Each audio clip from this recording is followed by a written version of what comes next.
인간은 원래 죽음과 저주가 없는 에덴 동산에서 고통 없이 영원히 살도록 만드셨습니다. 하나님이 우리를 만드시고 그리고 형상대로 만드신 다음에 그 코에 생기를 집어넣으시고 이 모든 것을 다 네가 다스려라 해서 낙원을 주셨습니다. 근데 아담 한 사람의 불순종으로 인해서 낙원을 잊어버리게 되었습니다. 그 뒤로 수많은 질병과 수많은 저주를 가져와서 하나님께 범죄할 때마다 우리는 많은 저주, 죄의 보응을 받으며 살았습니다. 그러나 공의와 사랑의 하나님께서 우리 인간들을 그냥 두지 아니하시고 자기 독생자 예수 그리스도를 이 땅에 보내주셔서 우리에게 구원의 손길을 보내주셨습니다. 그래서 하나님의 아들 예수 그리스도가 이 땅에 오셨습니다. 그리고 죽으셨습니다. 우리 인간이 머리로 지은 그 알량한 그 머리를 굴리는 그런 죄로 인해서 가시 멸관을 씌웠습니다. 우리가 손으로 지은 행위 때문에 그의 양손에 못 박았습니다. 우리가 먹어서 안 되는 수없이 많은 것들을 배로 지은 것들 때문에 주님이 창에 찔리셨습니다. 우리가 발로 지은 죄로 인해서 주님이 발에 못 박혔습니다. 주님이 십자가에서 6시간 달려 계셨는데 그동안에 6시간 동안 7마디의 가상처를 남기시고 마지막 하나님 앞으로 가셨습니다. 그러니까 평소에는 잘 드러내지도 않았던 니고데모, 성경에 보니까 잠깐 나와서 영생이 어떻게 없습니까? 하고 물었던 니고데모, 또 그리고 아리마대 요셉이라는 사람이 나타나가지고 죽은 그 예수 그리스도의 십자가에서 내려서 자기가 미리 준비해두었던 자기의 묘실에 새 무덤에 예수님을 장사 지냈습니다. 과거부터 예수님과 따라다니면서 예수님, 나의 주님 이런 사람은 다 도망가 버리고 그냥 성경에 한두 번 나왔던 사람들이 나타나가지고 예수를 장사 치렀습니다. 그러나 예수님은 인류의 죄를 대신 지시고 하신 대신에 그 장례식이 오죽하겠어요. 우리가 그 흔해 빠진 꽃이 있겠습니까? 흔해 빠진 사람들이 울었겠습니까? 아무도 동정하지 않는 처참한 그런 장례식. 오늘 이 말씀을 통해서 우리는 빈 무덤 속에서 우리는 3가지 교훈을 받아봅니다. 자, 우리 주님은 자기를 위해서 한 것은 아무것도 없습니다. 우리는 모두가 자기 위해 살지만 주님은 자신을 위해 하는 것이 아무것도 없습니다. 주님은 공생의 3년 동안에 많은 사람을 취해 주었습니다. 많은 사람을 먹여주셨습니다. 많은 사람을 구원해 주셨습니다. 그러나 자기 육신을 위해서는 우리 예수님이 빵 한 조각도 만들지 않으셨습니다. 자기의 안위를 위해서, 주님이 자기의 안위를 위해서는 단 한 번도 이적을 하신 적이 없었습니다. 자신의 위기를 벗어나기 위해서 우리 주님이 하늘 군사도 불러내지 않았습니다. 그냥 예수님께서는 기도하실 때마다 내 뜻대로 마옵시고 아버지의 뜻대로 원합니다. 이게 주님의 전부였습니다. 이런 표현을 이사야서 53장에서는 이미 이사야는 주님이 오시기 전 700년 전에 이렇게 이사야서 53장을 통해서 예언하고 있습니다. 한번 우리 53장 4절 말씀 저 자막 보시면서 같이 한번 읽겠습니다. 그는 실로 우리의 질고를 지고 우리의 슬픔을 당하였거늘 우리가 생각하기를 그는 징벌을 받아 하나님께 맞으며 고난을 당한다 하였노라. 그가 찔림은 우리의 허물 때문이요 그가 상함은 우리의 죄 때문이라. 그가 징계를 받음으로 우리가 평화를 누리고 그가 채찍에 맞음으로 우리가 나음을 받았다. 이미 주님이 오시는 700년 전에 이사야는 이미 주님을 예언하셨습니다. 맞습니다. 오늘 주님이 하시는 것은 그냥 자기 자신을 위해서는 아무것도 안 했습니다. 그냥 빵 한 조각 만들어도 남들은 그렇게 많이 먹이시면서 자기를 위해서는 빵 한 조각 만드신 적이 없고, 또 남들은 그렇게 고치시면서 자기는 한 번도 안위를 위해서 자기를 위해서 기도해 본 적이 없었습니다. 그냥 오로지 주님은 하나님 뜻대로 되길 원합니다. 이게 전부였습니다. 이 세상의 모든 수모, 이 세상의 모든 고통은 다 겪으시면서도 자기 무덤도 아니라 남의 무덤에 묻혀서 마지막 가신 주님이었지만, 그러나 그 돌무덤, 앞에 돌로 막아놓은 돌무덤도 주님을 막지 못했습니다. 결국 그 다음날 부활절 아침이죠. 이런 새벽에 예수님의 시체를 향품을 바르기 위해서 갔던 여인들로 하여금 놀라운 일이 생겼습니다. 거기서 두 사람이 천사를 보게 되죠. 그 천사는 말합니다. 너희가 산자를 왜 여기서 찾느냐? 그는 여기 계시지 않고 살아났다 하는 말씀을 합니다. 예수님은 살아서 40일 계시다가 승천했습니다. 주님은 자신을 위해서 한 것은 아무것도 없습니다. 모두가 우리를 위해서 있었을 뿐이었습니다. 주님이 부활하셨습니다. 그러나 모든 사람이 다 주님의 부활을 부정하고 싶었습니다. 그러나 절대로 부정할 수 없었습니다. 이런 설이 있었습니다. 가사설이죠. 예수님이 진짜 죽은 것이 아니라 잠깐 기절했다. 6시간 동안 예수님께서 그가 고통당하셔서 그냥 잠깐 기절했을 뿐인데 나중에 정신을 차려보니까 살아난 것이라고 생각하는 것이지 그는 잠깐 기절했다 하는 이런 가사설도 있었습니다. 그러나 아리마대 요셉과 니고데모가 주님의 제자는 아니었지만 가서 죽었던 그 예수를 직접 보고 장례했다는 것은 결국 가사설도 틀렸다는 이야기죠. 또 도고설이다 이런 설도 있습니다. 이건 뭐냐면 예수님의 시체를 제자들이 훔쳐다가 마치 살아났다고 하는 거짓 소문을 퍼뜨렸다는 이런 설도 있습니다.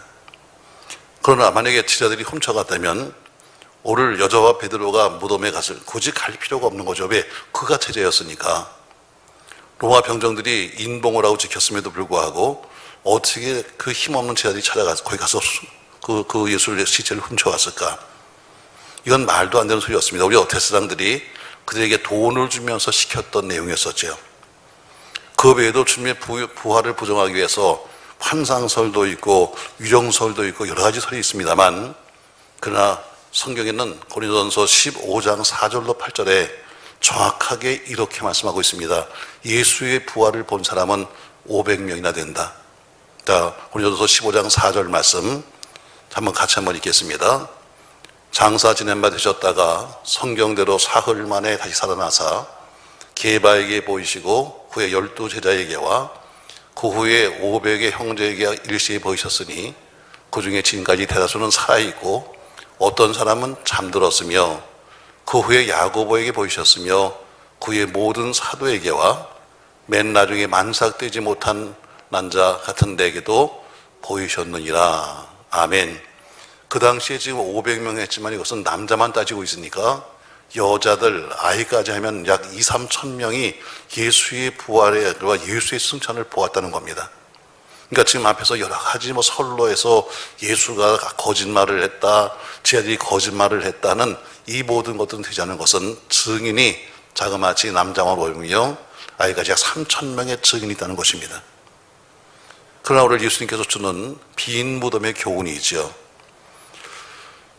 자, 요한복음 11장 25절에 보니까 빈 무덤을 통해서 이렇게 말씀하고 있습니다. 같이 한번 읽겠습니다. 예수께서 이르시되 나는 부활이요 생명이니 나를 믿는 자는 죽어도 살겠고 한 것처럼 나는 부활이요 생명이니 하면서 우리 주님이 직접 하셨던 그 말씀의 실증, 다시 말해 말씀대로 되어지는 것을 보여주는 실증이었습니다. 우리 주의 말씀은 한마디 틀리지 아니하고 이루어졌습니다. 그분이 말씀했습니다. 나는 부활한다 했는데 그 말씀대로 예수님은 부활하셨습니다. 세상에 수많은 교주가 있었고 수많은 다른 종교가 있었지만 그러나 모든 종교의 교주마다 다 무덤이 있습니다. 큰 무덤들이 있거나 작은 무덤이 있거나 지금도 그래서 많은 사람들이 거기를 찾아서 다니는데, 그러나 우리 주님은 빈 무덤만 있을 뿐이지 거기에는 아무 시체가 없는 거죠. 다시 말해 말씀대로 죽지 아니하고 영원히 사시는 그 길을 향해서 부활하신 겁니다. 그분이 하신 말씀대로 하신 거죠. 그리고 그 주님이 지금 뭐 하시는가? 지금도 살아계셔서 여러분과 저를 위해서 오늘도 기도하신다고 말씀했습니다. 로마서 8장 34절 말씀에는 이렇게 말씀하고 있습니다. 같이 읽습니다. 누가 정죄하리요? 죽으실 뿐 아니라 다시 살아나신 이는 그리스도 예수니 그는 하나님의 우편에 계신 자요 우리를 위하여 간구하시는 자신이라. 아멘. 누가 정죄하리요? 죽으실 뿐 아니라 살아나시는 예수인데 그분이 뭐 하신가? 그분이 바로 오늘도 여러분과 저를 위해서 오늘도 간구하고 계신다고 말씀했습니다. 결국 그분이 말씀하신 대로 이루어졌습니다. 또 그 부활하신 주님은 지금 뭐 하시는가? 우리를 위해 친히 간구하시며 마태복음 28장 20절에는 이렇게 말씀하셨습니다. 같이 읽습니다. 내가 너에게 분부하는 모든 것을 가르쳐 지키게 하라. 볼지어다 내가 세상 끝날까지 너희와 항상 함께 있으리라 하시니라. 부활하신 주님께서 승천하시면서 하신 말씀이 뭐예요? 내가 세상 끝날까지 너희와 항상 함께 있다고 약속하셨습니다. 이 말씀은 천사의 말도 아닙니다. 이 말씀은 바울의 말도 아닙니다. 이 말은 주님의 말씀이요 약속의 말씀입니다. 빈 무덤을 통해서 여러분과 저에게 이미 앞에서 말씀한 것처럼 그분이 말씀하신 대로 부활하셨고 그분이 약속하셨습니다. 내가 세상 끝날까지 너희와 항상 함께하리라. 바로 그 주님이 오늘도 우리와 함께하는 줄로 믿습니다. 그렇다면 우리 예수님이 하신 말씀대로 부활하셨습니다.